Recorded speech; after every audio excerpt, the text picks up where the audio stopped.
In this section, you are going to learn the mental tool thought control for further improvement of your mental resilience at work.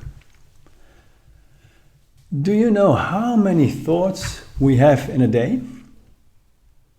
About 60 to 80,000. We think and say to ourselves about 500 to 600 words per minute. And about 70% of these are negative thoughts, mainly fearful thoughts.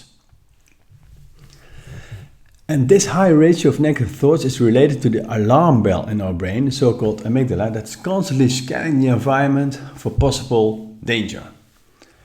It's evolutionarily developed that way to warn us for actually survival purposes.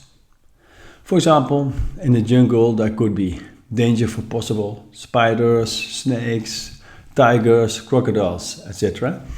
And this mechanism is still working that way in our modern world in our brain. That's why we have on average more negative thoughts than positive ones, for survival purposes.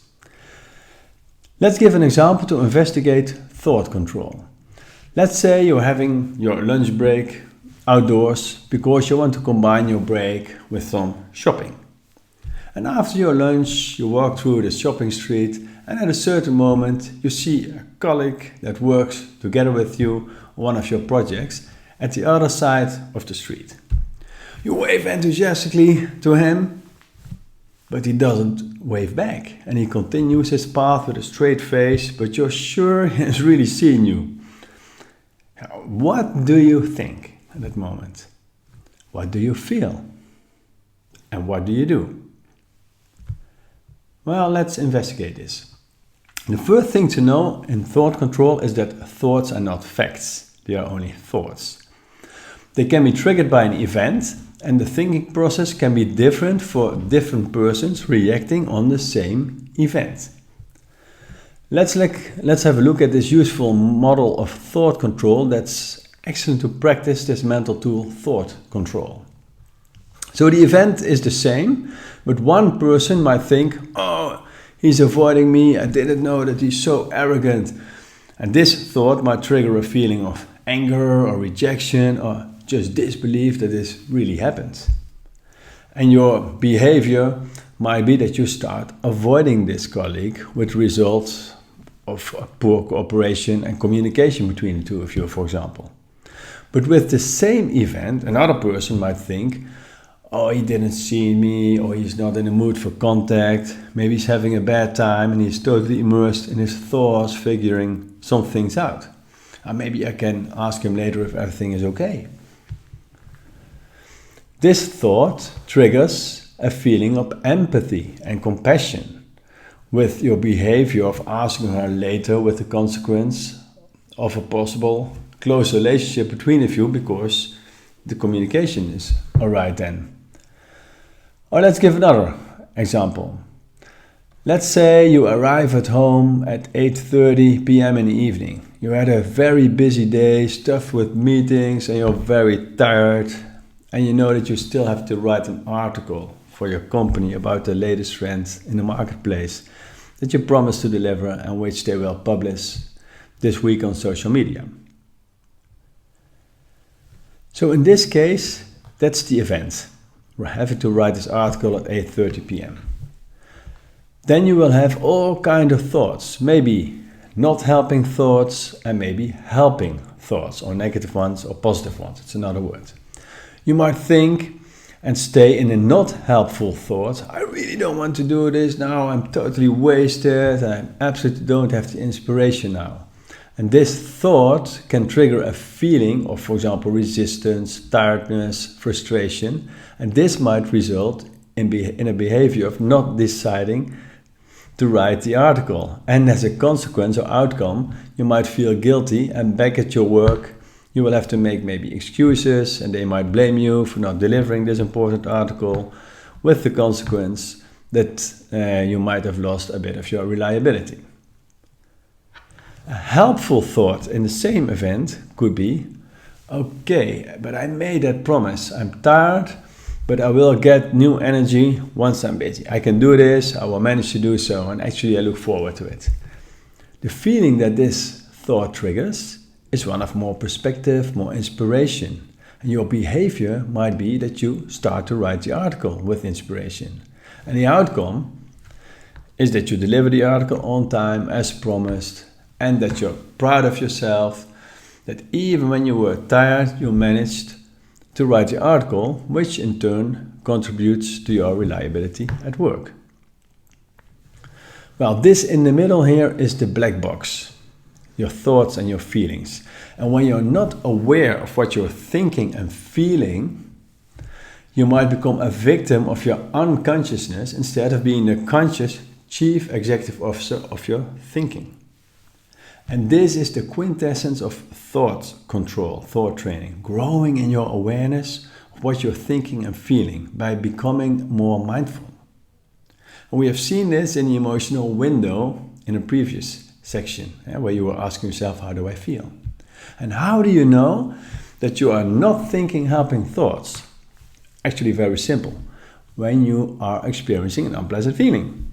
When you feel irritated, you are thinking irritating thoughts. When you feel sad, you are thinking a sad thought.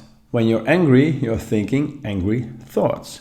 And when you feel grateful, you think grateful thoughts. When you feel excited, you are thinking excited thoughts, and so on. So these are helpful thoughts, not helpful thoughts, positive, negative. And you become more conscious about the quality of your thoughts by examining them regularly. Ask yourself 4 to 5 times a day, how do I feel now? What am I thinking? Only when you become conscious, you are able to transform not helping thoughts into helping thoughts by rethinking. And actually you can download every thought that you want from the mind cloud. You are really free to think every helpful thought that you want. And this will give a helpful feeling, which will lead to helpful behavior and to helpful outcomes. And this is training. And this is actually what we call self-talk. So this here is weak talk, not helpful thoughts that don't serve you or can even sabotage you. And this is what we call strong talk, helping thoughts.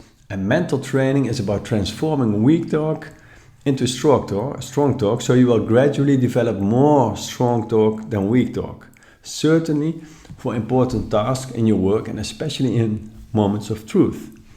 And this is really something that you can learn and train. Everybody can do this. It's one of my favorite hobbies, to become a better version of myself every day, and examining my thoughts and feelings is a very important part of that, which of course can also be confrontational now and then, but it's part of the game. You can also change your thought by doing something different. For example, when you're working alone at home for a few days already, you feel a little bit depressed, you might as well think, okay, I will take my laptop with me and I'm going to work in that trendy espresso bar downtown for a few hours. And you arrive at the espresso bar with some nice music, a nice interior design, good coffee and nice people, and you totally get inspired and lifted, and you have different thoughts and feelings. Because of you did something different in a different environment. And as a consequence, you also have a different outcome. And maybe you have a fantastic brainwave for a new marketing campaign, etc. And the sorts of thoughts also depend on our history, like our parents, schools, religion, and also on our genes. You can see them in front here. And some people have a tendency to look at the glass being already half empty, and other ones have the tendency to look at the glass as being still half full. But in both cases, thought control can help you to bend your reality by transforming weak talk into strong talk. Okay, the proof of the pudding, of course, is in the eating. So it's time to practice thought control in your life now. I want to ask you to think about a current or upcoming challenge in your work and become aware of possible limiting beliefs and not helping thoughts, or in other words, weak talk in relation to this work challenge. What feelings do these thoughts give you when you're thinking them, and how do you behave? And then when you have become aware, then you can make a conscious effort to replace not helping thoughts with helping thoughts. You might also breathe in a positive feeling to become more coherent, as learned in the stress regulation section. So I wish you good luck with that assignment and see you in the next video.